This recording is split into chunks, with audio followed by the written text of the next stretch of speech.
말씀은 성경부는 안경 두 번째 책 제16장 재림 부분입니다. 이제 이번 시간하고 근본 시간 재림 부분 나가고 다음 시간 이제 최후의 심판 부활 이 부분을 나가게 되면 조직신학이 맞춰지게 돼요.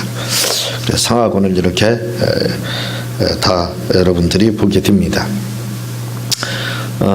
말씀을 드렸지만 우리가 이 조직신학은 뼈대와 같은 거기 때문에 기차의 레일과 같아요. 거기서 기차가 레일을 벗어나면 대형 사고가 나는 것처럼 그렇게 그냥 하나의 기차의 레일처럼 이렇게 생각하면 됩니다. 물론 약간은 벗어날 수 있겠지만 그러나 하나의 기본 골격이기 때문에 우리가 조직신학을 잘 알고 있으면, 그리고 이 안에서 우리가 생각을 하게 되면 또 말씀을 연구하게 되면 그렇게 크게 잘못되는 경우가 없습니다. 조직신학이 굉장히 중요해요. 어떤 분들은 이렇게 이제 저도 신학을 해봐서 알지만 어떤 분들은 조직신학에 대해서 관심이 없고 이걸 터부시하고 그런 분들이 가끔 있거든요. 근데 그렇게 되면 말씀의 골격이 형성되지 않고 또 이제 성경을 깊이 볼 수 있는 그러한 눈이 안경을 갖지 못하게 됩니다. 그래서 우리가 성경을 좀 깊이 봐야 되고 탈선하지 않고 싶다 그러면 이 기본이는가 이런 부분들은 우리가 기본적으로 전체적 그 흐름을 이렇게 염두에 두고 기억을 해두고 이렇게 보게 성경을 연구하게 되면 크게 잘못되지 않습니다. 그래서 그냥 성경만 구약에서 신약 계속 반복해서 수천 번 읽는 것도 굉장히 중요합니다. 그러나 이제 골격이 형성된 가운데 읽어야, 다시 말씀드리지만 탈선하지 않는 경우가 많이 있어요. 이 신천지나 이런 이단들의 특징은 그냥 자기가 성경으로 푼다는 거예요, 다요. 성경이 말하는 대로 성경으로 해서 성경으로 푼다 이렇게 하는데 성경으로 해서 성경으로 풀었는데 엉뚱한 결론이 이렇게 나오잖아요. 그런 것들이 바로 이런 조직신학을 등한시하기 때문에 그렇습니다. 또 그분들의 특징은 뭘 이야기하냐면 신천지도 역시 똑같아요. 신천지 그분들하고 이야기 나눌 수 있는 기회가 많이 있어서 많이 이야기를 나눠봤습니다. 근데 그분들이 등한시하고 무시하는 부분이 두 군데, 하나는 조직신학, 또 하나는 뭐냐면 주석을 보지 못하게. 그러니까 성경에 이런 부분들에 대한 주석이 있습니다. 그런데 주석을 보지 말라는 거예요. 그 사람의 해석이다 해가지고 주석을 보지 못하게 합니다. 주석을 보지 못하게 하는 건 뭐냐면 소경이 소경을 인도하는 거예요. 그러니까 뭘 가르치고 무슨 말을 하는지 해도 그냥 맹신하는 거죠. 그냥 맹목적으로다 그냥 믿는 겁니다. 이게 옳고 그런 건 전혀 생각하지 않는 거예요. 그냥 앞에서 인도하는 그 잘못된 그 지도자라고 하는 그 사람들이 그냥 잘못된 길로 인도하면 그냥 거기만 편말만 그냥 그것만 쳐다보고 가다가 수렁에 그냥 빠지게 되는 것이 그게 현실입니다. 왜 그러느냐? 조직신학과 바로 주석을 보지 않으면 그래요.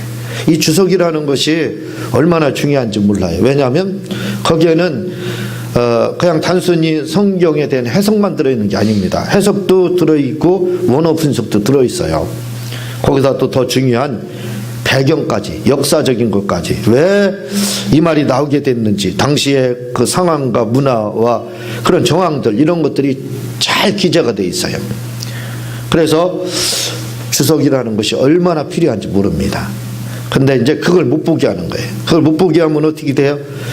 그냥 전혀 그 앞에서 인도하는 사람이 이야기하는 것이 정답인 줄 알고 전혀 엉뚱한 길로 들어서게 되는 거예요. 그 굉장히 위험 부담이 크고 잘못되는 경우가 굉장히 많은 겁니다. 그래서 이런 이단 아닌 이단 소리 듣는 교회들도 많이 있습니다. 그런 건 이제 그냥 공격하기 위해서 이렇게 하는 거기 때문에 우리가 들을 필요가 없지만 신천지나 기타 여호와 증인 많잖아요. 그런 사이비 이단들이죠. 이런 이단들은 이단들의 그 교주들의 특징은 다 그렇게 그걸 다 배제해서 자기 말만 중요시 여기고 믿게끔 이렇게 인도해 나가거든요. 그래서 문제가 많고 잘못되는 경우가 굉장히 많은 겁니다. 특별히 이런 그 종말론에 해당하죠. 재림. 이 부분은 종말론에 이제 이렇게 해당하는데, 또 이런 그 사이비 교단들의 교주들의 특징은 우리 개신교회에서 보지 않는 종말론을 건드려요. 전혀 우리 개신교회에서는 떠들어보지도 않지 않습니까? 종말론, 예를 들어 계시록 강해를 하는 교회에 있느냐? 많지 않아요. 요즘은 조금 하는 것 같은데 많지 않습니다.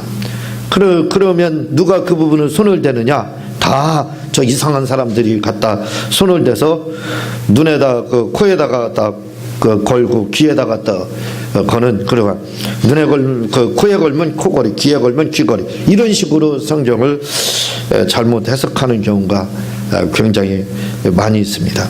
그래서 특히 이 종말론에 있어서는 참 많은 것들을 참고해야 되고 이렇게 해야 되는데, 그들이 그냥 맹목적으로 이렇게 또 가르치고 또 그 가르침을 쫓고 이렇게 하는데, 그런 것들이 굉장히 잘못됐다 이거죠. 그래서 조직신학에서는 보편적인 것들을 이렇게 이제 다루고 있는데, 여기 다룰 때 이제 어느 부분에서는 좀 부족하지 않느냐 하는 생각이 이렇게 들게 됩니다. 어쨌든 우리가 이 조직신학을 이제 다음 주마다 끝나게 되는데, 제가 그 나름대로는 쉽게 이 책을, 조직신학 책을 번역을 하고 또 이렇게 이제 강의도 했는데, 여러분들이 기억나는 부분들을 이렇게 참고를 하면 좋을 겁니다. 그리고 제가 말씀을 드려서 알지만, 그게 요 조직신학을 나가면서 지금 우리가 정상적인 신앙생활 하신 분들은 어떤 그 범주에서 벗어나지 않았다. 교회에서 흔히 사용하는 그러한 용어들, 이런 것들을 집중적으로 이렇게 다루고 있구나. 그걸 발견할 거예요. 뭐 그렇게 특별한 게 아닙니다. 그리고 또 특별하게 이렇게 어려운 것도 없거든요. 어렵게 썼을 뿐이지요. 그건 아마 여러분들이 느꼈을 겁니다. 그래서 이제 제 16장 이 재림 부분이거든요. 이 재림에 대해서 재림하실 것, 이건 성경에 많이 나오고 있습니다. 또 예수님도 이 말씀을 하셨고, 바울사도도 했고, 천사들도 이 말씀을, 천사들도 역시 했죠. 사도행전 1장 11절에 보면요, 이르되 갈릴리 사람들아 어찌하여 서서 하늘을 쳐다보느냐? 너희 가운데서 하늘로 올라가신 이 예수는 하늘로 가심을 본 그대로 오시리라. 이렇게 우리에게 이야기를 하고 있습니다. 이건 이제 천사가 한 이야기죠. 그렇지만 이건 하나님의 말씀입니다. 분명히 말씀을 하고 있다 이거죠. 무슨 말씀을 하냐면 우리 주님이 다시 오신다, 그 말입니다. 그래서 이 재림이 우리 교회에서 부활이 있으니까 재림이 있는 거지요. 주님의 부활과 재림은 같이 봐야 됩니다. 만약에 이게 없으면 바울 사도가 고린도전서 15장에서 말을 하고 있지만, 가장 비참하고 어리석은 사람들이 바로 우리 예수 믿는 사람들이다, 이렇게 이야기하잖아요. 왜냐하면 헛된 것을 믿는 것이 되기 때문에 그래요. 그러나 우리가 어리석지 않고 가장 지혜로운 이유는 바로 주님의 부활과 살아나심과 승천과 그리고 다시 오시는 그 재림이 있기 때문에 우리의 신앙이 헛되지 않고 어리석은 것이 아니라고 바울사도는 고린도전서 15장에 우리에게 그렇게 이야기를 하고 있습니다. 그러니까 어쩌면 기독교 신앙에 있어서 키워드가 이런 종말론이 될 수 있어요. 주님의 부활과 승천과 재림. 왜? 부활, 승천, 재림이 이게 있기 때문에, 이 부활과 승천은 있었지만 재림은 아직 오시지 않았기 때문에 그렇지만, 부활과 승천 이게 있기 때문에 기독교 신앙이 있는 겁니다. 그리고 예수님의 그 십자가의 사건이 값진 거고, 그게 귀한 그 보배로운 사건이 되는 거지, 만약에 부활 승천이 없고 저 석가모니나 기타 성인들이라 하는 사람들하고 똑같다고 한번 쳐보세요. 다 무덤이 있고 무덤에서 살아나지 못하고 있다면 뭐 가장 허망하죠. 필요가 없는 것이 우리의 기독교 신앙이 될 수 있을 겁니다. 그러나 주님이 십자가에서 죽으신 것이 값진 이유는 바로 부활과 재림, 이런 승천, 이런 것들이 있기 때문에 그렇다는 것을 우리가 기억을 해야 됩니다. 이 재림 전의 사건들에 대해서 이야기를 하거든요. 이런 재림들의 사건을 이건 실제적인 사건이라 이거죠. 실상, 실제 상황, 실상이라는 건 실제 상황, 실제적인 사건이라 이겁니다. 그래서 앞으로 역사적으로 이 일은 틀림없이 이루어질 거예요. 이루어지게 돼 있습니다. 그리고 이루어질 수밖에 없는 거고, 이게 이제 재림이거든요. 아직 이루어지지 않았지만 이것은 실제적이다 이거지, 실상이다 이거죠. 자, 그런데 이제 이 재림에 대해서 다른 어떤 분들은 혹자들 이렇게 이야기하죠. 어떤 사람들은 이 재림을 인정하지 않는 겁니다. 주님이 진짜 오시는 것이 아니라 성령 강림, 성령이 오셨지 않느냐, 그게 바로 재림이다, 이렇게 이제 이야기를 하는 분들이 있다 이거죠. 성령이 오시면 주님이 하신 모든 말씀, 모든 것들이 재현된다 했기 때문에, 그러니까 성령이 오셨기 때문에 그게 재림이다, 이렇게 이제 해석하는 사람이 있고, 또 이제 영적으로다, 예수님이 영적으로 재림한 거다라고 이렇게 주장하는 사람들이 있다 이거지. 그러나 제가 이미 말씀을 드렸지만 성경도 역시 우리에게 분명히 이야기를 하고 있습니다. 뭐냐면 주님은 반드시 오신다 이거죠. 틀림없다 이거죠. 실제적인 이것은 사건이다라고 말씀을 하고 있습니다. 이방인의 풀이시며 그 재림 전의 사건들이 큰 1번에 또 다시 작은 1번 131페이지에 해당하죠. 한번 마태복음 24장 14절을 한번 찾아볼까요? 성경, 신약 성경 마태복음 24장 14절, 마태복음 24장 14절 한번 읽어보겠습니다. 시작. 다시 한번 시작. 이 성복음이 모든 민족에게 증언되기 위하여 온 세상에 전파되리니 그제야 끝이 오리라. 예, 대표로 읽어주셔서 감사합니다. 자, 이 천국 복음이 모든 민족에게 증거되기 위하여 증거되어야만 한다 이거죠. 증언되기 위하여 온 세상에 전파되리니 그제야 끝이다. 그래서 주님이 오시는 그 시기를 우리가 어떻게 할 수 있느냐? 그렇게 할 때 마태복음 24장 14절이 그걸 제시해 준다 이거죠.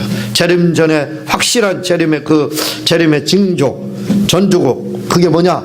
바로 복음이 모든 민족에게 증거되어야 된다 이거예요. 모든 민족에게. 어느 선교단체를 이렇게 갔더니요, 그걸 시간으로다 이렇게 시침으로 표현을 하는 것을 제가 봤는데, 그전에는 불과 30년인가요? 40년 전만 하더라도 복음 전도가 미종족, 아직 전도가 되지 않았던 그러한 작은 민족들이 굉장히 많았습니다. 그래서 시간상으로는 11시 20분이었어요. 그러니까 복음이 전화되지 않은 사람들이 굉장히 많았습니다. 그런데 2010년도 통계에 의하면 모든 민족에게 거의 다 복음이 전거됐다는 거예요. 그래서 시간상 표현을 하는 게 몇 분으로 표현하면 11시 55분으로 이렇게 표현이 되어 있습니다. 시침이요. 그래서 지금 11시 55분 상황이라 이거죠. 12시면 주님이 오신다. 그렇게 볼 때 11시 55분 이렇게 시계가 표현이 되어 있습니다. 전 세계 민족을 다 복음 전한 거로다 그걸 시간으로 환산을 한 거예요. 그래서 표현을 했는데 5분 전 12시 5분 전이라 이거지요. 그렇게 이제 주님 오실 때가 가까워졌다라고 이야기를 하거든요. 왜냐하면 거의 모든 민족에게 다 복음이 거의 다 증거가 됐습니다. 여러분, 우리가 TV 프로그램을 가끔 보게 되면요, 아프리카 또 아마존 밀림 속 이런 사람들, 또 아프리카에 진짜 그 산속 구석쟁이 이런데 코너에 살고 있는 사람들, 이런 사람들이요, 요즘은 그 사람들이 돈을 버는데 동물을 잡아서 뭐 산다든가 생명을 연명한다든가 그렇지 않아요.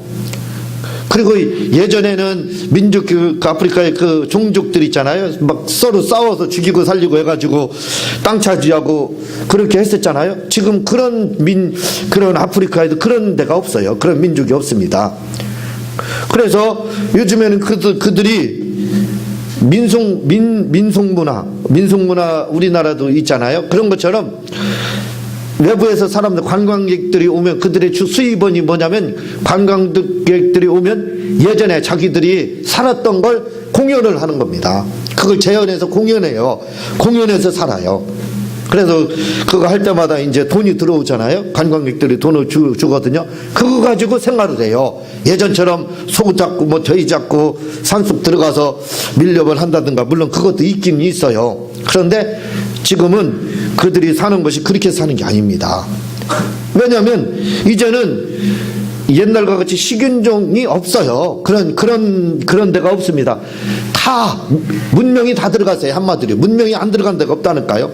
그래서 이제 아프리카나 이런 데도요, 우리나라처럼 우리나라 고유 민속문화 이런 것들이 다 사라졌잖아요. 그래서 뭐 문화재나 이런 거 할 때나 재현하고 그러잖아요. 그런 것처럼 지금 아프리카가 그런 실정입니다. 모든 문명이 안 들어간 데가 없어요. 이건 중요한 겁니다. 문명이 다 들어갔다는 것은 그 문명을 타고 복음이 다 증거된 거예요. 복음이 다 전해졌다는 이 뜻이에요. 모든 아프리카의 저 구석에 있는 그 소수민족에게도 문명이 들어갔다는 것은 이미 복음이 그 문명을 타고 다 들어갔다는 뜻입니다. 그러니까 이런 시기적으로 볼 때 5분 전 12시다. 제가 보기에는 2분 전 12시 아닌가, 이렇게 지금은 시작이 돼. 그 통계도 2010년도 그 안쪽에서 나온 거거든요. 그러니까 13년이니까 벌써 틀려졌어요. 그런 것들을 여러분들이 TV를 통해서 이렇게 보게 될 겁니다. 모든 아프리카의 민족들에게 그 문명이 들어가는 것을요, 그 정도로 가까워졌다는 뜻이에요. 지금요. 주님 오실 때가, 그걸 보면서 우리는 경각심을 가져야 됩니다. 그냥 보면서 즐기면서, 이야, 쟤들도 이제 저렇게 사는구나, 저렇게 먹고 사는구나, 그렇게 생각하면 안 된다니까요. 우리는 기독교인들이라 민감하게 그런 것들을 시청을 해야 됩니다. 보면서 주님이 오실 때가 가까웠다는 것을 바로 마태복음 24장 14절로서 14절을 근거로, 이게 징조중의 징조거든요. 이걸 보고 가까워졌다 하는 것을, 우리는 그걸 빨리, 영감 있는 사람들은 그걸 눈치를 채야 됩니다. 자, 이렇게 민족에게는 이런 일이 일어나요. 지금 막 이런 일이 일어났다고 말씀을 드렸죠. 두 번째, 이스라엘의 일이며, 누가서 11장을 한번 보겠습니다. 누가서 11장 25절 26절 한번 보도록 하겠습니다. 누가서 11장 시작. 아직 안 읽은 누가서 11장 25, 26절 255페이지 아마 전후 255페이지 신약성경이요.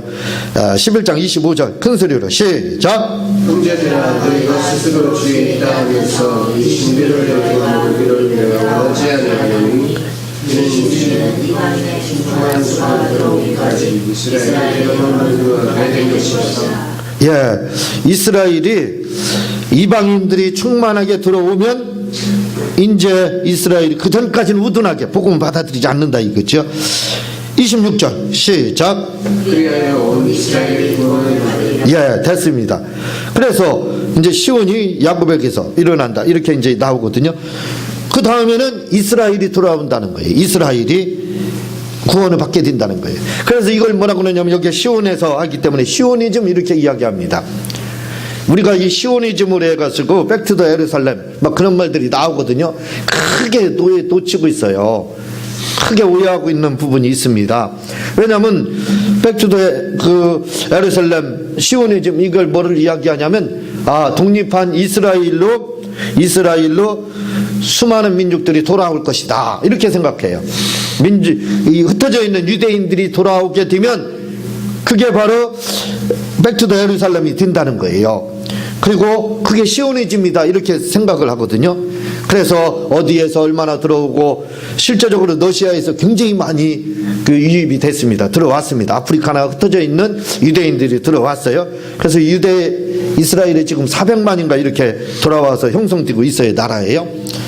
그러나 그렇게 됐다가 해서 이스라엘이 돌아온 게 아닙니다. 그렇다고 해서 시오니즘이 이루어진 게 아니라 이거죠. 그걸 말하는 게 아닙니다. 로마서 11장 25절에서 26절은 그게 시오니즘이다 라고 말하는 게 아니에요. 진정한 시오니즘이라는 것은 뭐냐면 바로 예수님 앞에 돌아오는 걸 말하는 거예요. 그러니까 나라는 아무 의미가 없습니다.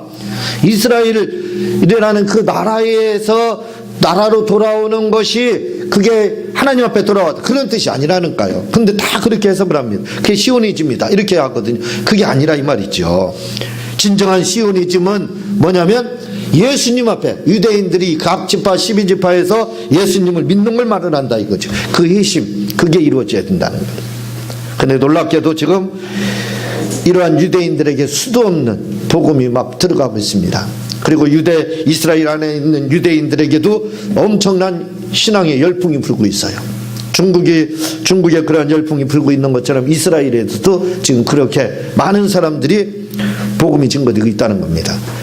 이스라엘 안에서 예수를 말하거든요.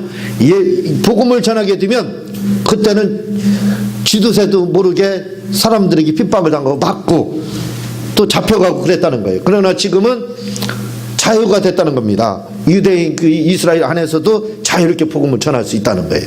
그 정도로 지금 많이 바뀐 거죠. 그로 말미암아 지금 이스라엘 안에서도 예수님 앞에 돌아오는 사람들이 그 수가 굉장히 많다는 겁니다. 뿐만 아니라 세계에서 유대인들이 돌아오는 경우는 예수 앞에 돌아오는 것. 그냥 이스라엘 땅이 아니라 예수님 앞에 돌아오는 인원은 말할 수 없다 이거죠. 바로 이 일이 이루어지면은 주님의 공중재림이 이루어지는데 이 부분에 대해서 계시록 7장을 한번 보겠습니다. 요한계시록 7장. 요한계시록 7장 406페이지거든요. 신약성경 406페이지 맨 마지막으로 가면 돼요. 그래서 이렇게 요한계시록 7장은 뭐냐 분수령입니다. 하나의 분수령. 주전과 주후의 분수령이 되는 것처럼 요한계시록 7장은 전 3년 반과 후 3년 반의 분수령입니다. 그래서 예수님이 이 요한계시록 7장을 기점으로 해서 바로 후 3년 반이 시작이 되는 거예요. 후 3년 반에 속하게 되는 거예요. 굉장히 중요한 거예요. 그런데 이 14만 4천 명에 대해서도 대부분 다 오해를 하고 있다 이거죠. 저 이단들이 잘못 가르치고 있어요. 그래서 이런 부분들을 다 상징적인 숫자로다 상징적으로 이야기를 하는데 계시록은 실제적 상징, 다시 말해 실상이라 이거죠. 상징만 아니라 이거죠. 그래서 요한계시록 7장을 봐야 되는 겁니다. 우리가 시오니즘, 백투더 예루살렘, 시오니즘 한다고 해서 전체가 다 돌아오는 게 아니라고 그랬죠. 그리고 돌아온 유대인들이 다 예수 믿어야 된다. 그게 아닙니다. 세계에 있는 유대인들이 다 예수 믿어. 그렇게 돼 있지 않아요. 로마서 11장 25절 26절이 바르게 말하는 건 요한계시록 7장이라 이거죠. 이 부분을 확실히 알게 되면 주님이 오실 때가 진짜 가까웠고 어떻게 말세가 진행되는구나 하는 걸 알게 된다 이거죠. 자, 요한계시록 7장 4절을 한번 크게 읽어보겠습니다. 시작.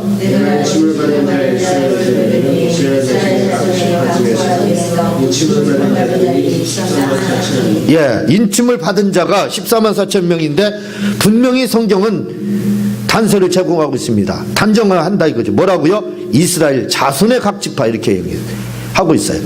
그러니까 세계 많은 사람들이 다 예수 믿어야 된다 아니라는 거예요. 이스라엘 자손이라고 그랬습니다. 12지파에서 입맞은 자가 14만 4천 명만 나오면 돼요. 유대인들 이스라엘에 지금 400만이 인구가 있지만 그중에 400만이 다 믿어 아닌다니까요. 그게 아니라 각 지파에서 각각 12지파에서 12,000명에서 14만 4천 명만 되면 숫자하고는 아무 관계 없다는 겁니다. 이스라엘의 숫자, 이방인의 숫자 아무 관계없이 주님이 바로 공중재림이 이루어진다 하고 요한계시록 7장에서 말을 하는 거예요. 그래서 로마서 11장 25절 26절에 대한 답입니다. 정답, 결론이 뭐냐? 요한계시록 7장이라 이거죠. 그래서 5절부터 나오게 됩니다. 5절 한번 읽어보죠. 시작.